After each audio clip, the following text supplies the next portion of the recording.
धुरंधर film देखकर कुछ लोगों की जली ना। और देखिए दोस्तों, हिंदी मूवी कितनी अच्छी है अगर आपको ये पता करना है तो उसका सिंपल तरीका है, सोशल मीडिया पर जाइए और इंग्लिश में अगर कोई फिल्म रिव्यू करने वाली दीदी अगर हिंदी फिल्म को इंग्लिश में बुरा बोल रही है तो ज्यादा चांस है कि फिल्म अच्छी ही होगी। जाकर तुरंत देखिए।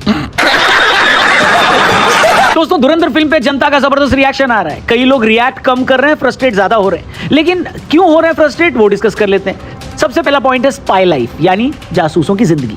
जासूसी जिंदगी को बॉलीवुड ने इतना ज्यादा फैंटेसाइज कर दिया है कि वो जासूसी फिल्में छोड़कर सब लगती हैं जो नहीं होना चाहिए। 6 पैक एब्स, महंगी लाइफस्टाइल, बीच और महंगे लोकेशंस पर गाने, अनरियलिस्टिक एक्शन सेट पीसेस और एंड में वही घिसी पिटी देश बचाने वाली कहानियां जिनको पहले भी हम 100 बार देख चुके हैं। बेसिकली जिस टेम्पलेट पर हमारे यहाँ स्पाई फिल्में बनती हैं वो इतनी आउटडेटेड और डम्ब हो चुकी हैं कि जिसे सिर्फ और सिर्फ स्टार पावर पर घसीटने की कोशिश होती है।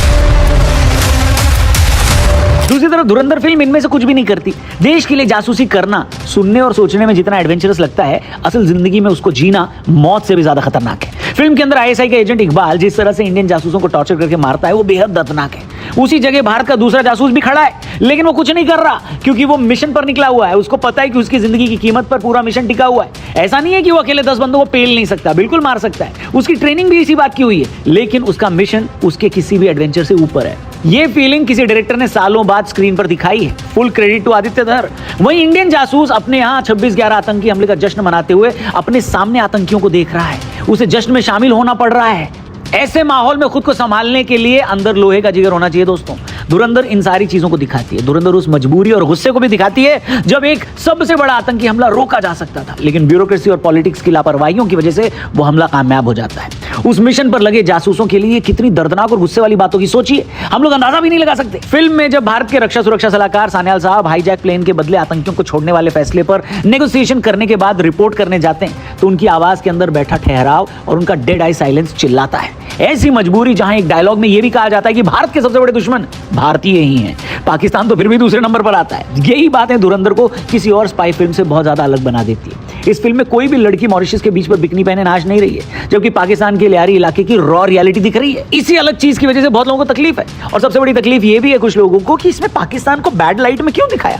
देखिए, दुनिया में ना टोटल 7000 से ज्यादा भाषाएं बोली जाती है। इनमें से किसी भी भाषा में बोलकर आप ऐसे लोगों को नहीं समझा सकते। आज तक इनको यह समझ नहीं आ रहा कि पाकिस्तान हमारा दोस्त नहीं है। कम ऑन, मतलब उसका एग्जिस्टेंस ही हमें खत्म करने के लिए है। जब घर में आग लगी हो तो माउथ ऑर्गन बजाने से कुछ नहीं होता भैया। हेलो, बात तो सही है। वहीं दूसरी तरफ पाकिस्तान को देख लो, वहां की मीडिया में यह कहा जा रहा है कि पाकिस्तान का नाम लिए बिना भारत में कोई फिल्म ही नहीं बनती, न चलती है। इंडिया की 5 ऑल टाइम हाईएस्ट ग्रॉसिंग फिल्मों में किसी का पाकिस्तान से कोई लेना देना नहीं था। जाके कोई बताए पड़ोसियों को। टॉप 10 में चले जाइए तो मुश्किल से पाकिस्तान को दिखाने वाली फिल्में उनमें होंगी। लेकिन हमारे यहाँ लोग इस बात को हाइपर नेशनलिज्म बोल देते हैं। मैं कहता हूँ ये हाइपर नेशनलिज्म होता क्या है? एक स्पाई सब्जेक्ट पर बन रही फिल्म में रॉ और आईएसआई के एजेंट में लव एंगल दिखा दो, वो सबको हजम हो जाता है, जबकि ये दुनिया में और कहीं पॉसिबल नहीं है। धुरंधर को छोड़िए, जो भी फिल्म पाकिस्तान की असली सच्चाई दिखाती है उसको हाइपर नेशनलिज्म बोल दिया जाता है। इन्हीं लोगों पर सान्याल साहब का वो डायलॉग फिट बैठता है कि हिंदुस्तान का सबसे बड़ा दुश्मन तो हिंदुस्तानी है, पाकिस्तान तो दूसरे नंबर पे आता है। हेलो, और सच ये है दोस्तों कि आज कुछ सेक्शन ने देशभक्ति को भी ना सेंसर बोर्ड के अंडर ला दिया है। अगर उनके तय फ्रेम में फिट हुआ तो लिबरल देशभक्ति, और अगर नहीं हुआ तो हाइपर नेशनलिज्म का आरोप वो लगा देते हैं। जो लोग विदेश की धरती पर भारत की बुराई को इंटेलेक्चुअल इंडिपेंडेंस समझते हैं, वो अपने यहाँ भारत की अच्छाई पर बोले जाने वाले हर शब्द को प्रोपेगेंडा बता देते हैं। यानी भारत का सम्मान उनके एजेंडे पर निर्भर है, देश पर नहीं।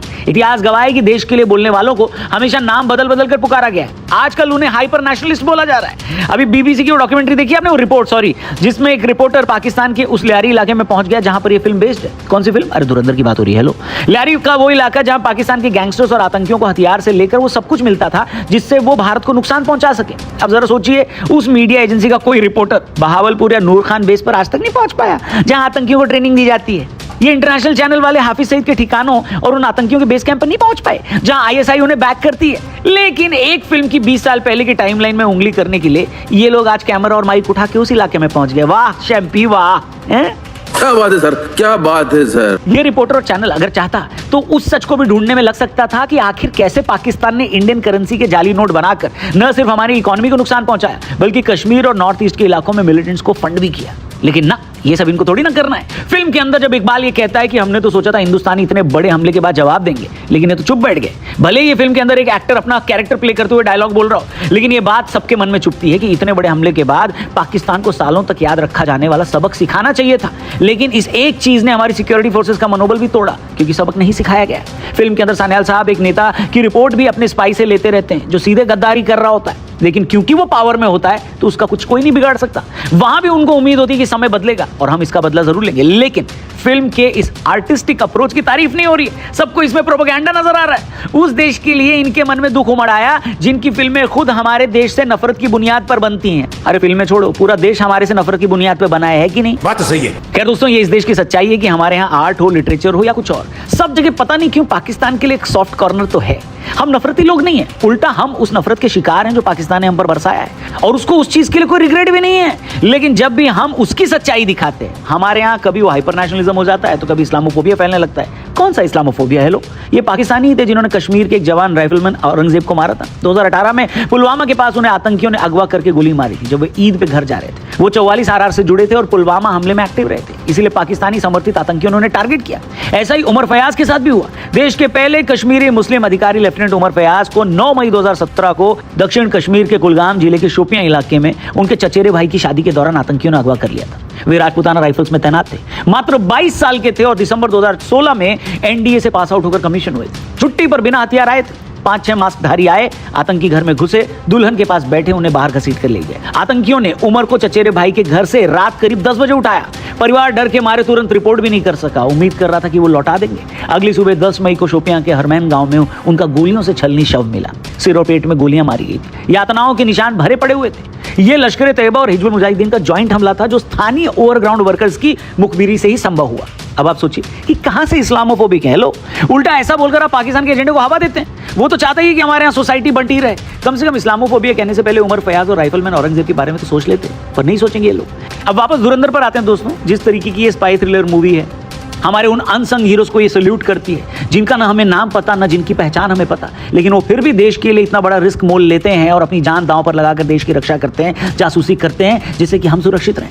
ऐसे लोगों को सम्मान देने की बजाय लोग इनको प्रोपेगेंडा बता रहे हैं और हाइपर नेशनलिज्म बोल रहे हैं। अब आप दुनिया में और कहीं चले जाइए तो आपको पता चलेगा कि कैसे अमेरिका, रशिया और चीन जैसे देशों ने अपनी सॉफ्ट पावर से अपनी खुफिया एजेंसियों को टॉप क्लास पोर्ट्रे किया है। अमेरिका ने हॉलीवुड के माध्यम से सीआईए को जेम्स बॉन्ड जैसे हीरो के रूप में एस्टैब्लिश किया, जहां एजेंसी को हमेशा इंटेलिजेंट, मॉरल और विक्टोरियस दिखाया जाता है। फिल्में जैसे आर्गो, जीरो डार्क 30 और the sum of all fears सीधे सीआईए के सहयोग से बनी है, जहां एजेंसी ने स्क्रिप्ट बदली, सेट पर सलाह भी दी और टॉर्चर जैसे कंट्रोवर्शियल मुद्दों को जस्टिफाई भी किया। पेंटागन और सीआईए ने सैकड़ों फिल्मों में हेल्प किया है, जिससे पब्लिक में एजेंसी की छवि मजबूत हुई है। चीन की बात कर लो, अपनी खुफिया एजेंसियों को चाइनीज ड्रीम्स और नेशनलिज्म से जोड़कर उन्होंने प्रोपेगेंडा चलाया, जहां हर फिल्म से पहले सरकारी वीडियोस दिखाए जाते हैं जिसमें जैकी चैन जैसे स्टार्स पार्टी की तारीफ करते हैं। वुल्फ वॉरियर 2 जैसी ब्लॉकबस्टर फिल्में चीनी सैनिकों और जासूसों को अफ्रीका में अमेरिका के खिलाफ विक्टोरियस दिखाती हैं, जबकि हॉलीवुड को बाजार के प्रेशर से अफेक्ट किया।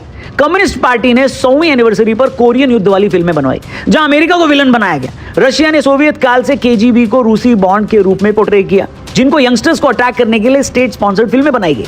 शील्ड एंड द स्वॉर्ड और 17 मोमेंट्स ऑफ स्प्रिंग जैसी फिल्में व्लादिमीर पुतिन को केजीबी ज्वाइन करने के लिए प्रेरित करने वाली थी, जहां जासूसों को देशभक्त और स्मार्ट दिखाया गया। पुतिन युग में एफएसबी को बुक्स और फिल्में ग्लोरीफाई करती रही और स्टालिन के अतीत को व्हाइट वॉश करती चली गई।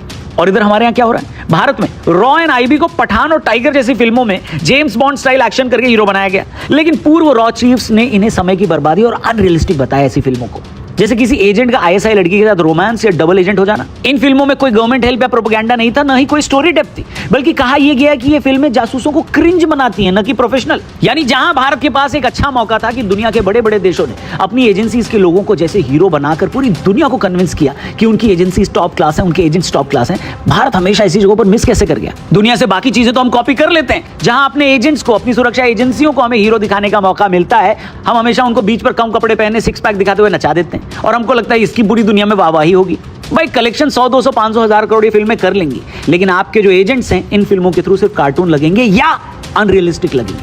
खैर, स्पाई मूवीज को लेकर और भारत में एजेंट्स की लाइफ पर बनी फिल्मों को लेकर आपका क्या रिएक्शन है, आपका क्या ओपिनियन है, प्लीज कमेंट करके बताना। क्या लगता है आपको पहले की मूवीज और धुरंधर में कौन सी बेटर लगी आपको?